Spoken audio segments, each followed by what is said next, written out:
Okay, just before we get into the main video, I do need to front load this with some info. First and foremost, I received my key code for this game from the publisher. Secondly, the publisher is currently being accused of some heinous doings. Devil Engine and Bug Fables here are two cool games from two different developers but published by the same publisher, Dangan Entertainment. The dev for Devil Engine has been vocal in saying that Dangan Entertainment is doing them dirty. As far as I can tell, they feel that Dangan Entertainment has pocketed money that they shouldn't have. Dangan Entertainment has fired back and saying the Devil Engine dev has been difficult and abusive to work with. Devil Engine's dev has deleted messages of late and we can only assume legal proceedings are going on. I can't keep you updated on the situation or even tell you all the details about it. I'm not a reporter or YouTuber. I can barely tell you what the facts are because I don't know all of them myself. But I urge you to keep up on the news about this yourself, look into it, and decide what to do from there. Vote with your wallet and try and be ethical in your purchasing decisions. Bug Fables I know is a fantastic game and Devil Engine looks great. These devs deserve money and attention for what they've done. It can be a sticky situation though if a publisher turns out to be a jerk about things.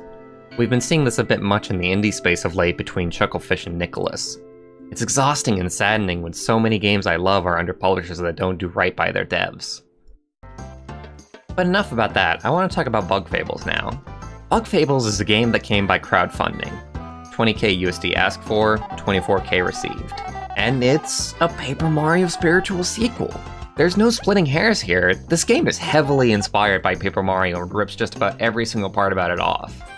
You might feel like that's a jerk thing to do in and of itself, but since Nintendo themselves hasn't really done anything to the tune of Thousand Year Door in years, I can't help but be a bit giddy myself, that at least somebody is taking up the reins. Specifically, this game is riffing on Thousand Year Door. You've got its battle system, level ups, partner system to a degree, medals as stand-ins for badges, the visual style, and just in general the charm of Thousand Year Door. If you take one thing away from me this entire video, it's that if you played and enjoyed Thousand Year Door, you basically owe it to yourself to play this game. Because not only is it basically Thousand Year Door, but it improves on Thousand Year Door in every way I could have ever wanted a proper Thousand Year Door sequel to improve on that game. There are mechanics added into Bug Fables that complement the foundation perfectly. You've got your action commands, your normal moves, your FP moves. Now you can change who is in front of the party at will. You've got a party of 3 instead of a party of 2. When initiating a fight on the offensive against a stunned enemy, you gain 2 moves for the party leader. Any character can give up their turn to another character, and that increases strategy all on its own.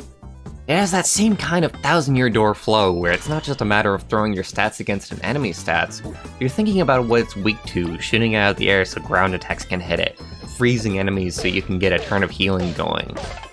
You've got an easy turn on, turn off hard mode, that I quite like actually. Having it on the whole time gives me a decent bit of challenge. The perfect amount of challenge. Granted, I don't even know what the game is like with the metal off. I've never played with the metal off since I'm enjoying the game so much in hard mode.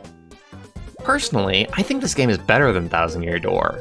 And that's almost naive to say, but I'ma say it. Its tutorial sense is smarter, the intro doesn't drag its feet like Thousand Year Door does. You're into the action very quickly and learning stuff very naturally. I enjoy these characters and this story and this writing more than Thousand Year Door. Our main character is allowed to be a character since he's not Mario anymore. He has goals and likes and dislikes. He will actively tell off a companion if they're being a moron, or console them if they're in a rough emotional spot. That's way better. That's an improvement in my opinion. I love that this game isn't under Nintendo since that means it's not under the same constraints that Nintendo sets on themselves.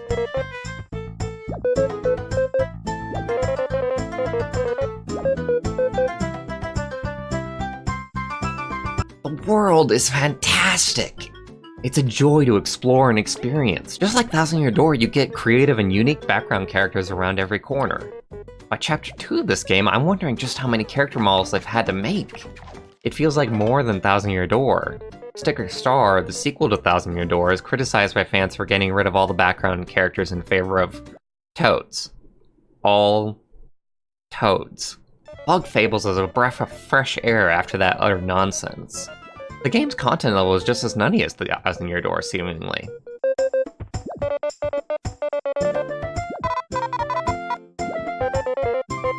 You've got a bestiary of enemies you can fill out, recipes to uncover, side quest billboards to complete.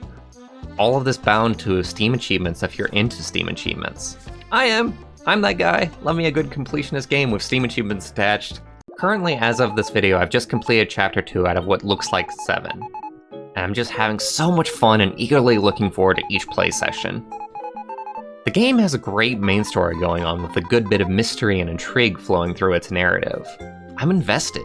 I usually don't care about stories in games at all, so when I do get interested, that means the game is doing something really, really right. This isn't a full review of the game, all that having been said, but first impressions wise, I'm completely hooked.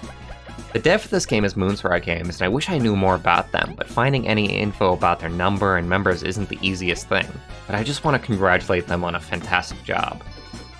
That's all I had to say for now. If I can find the time and place, I might livestream my continued adventure with Fables. On that note, I've also decided to throw up the raw gameplay from my initial playthrough up on the Livestream Archives channel. So check out my Livestream Archives channel if you want to see the footage that made me fall in love with the game. Thank you for watching, and I'll see you next time.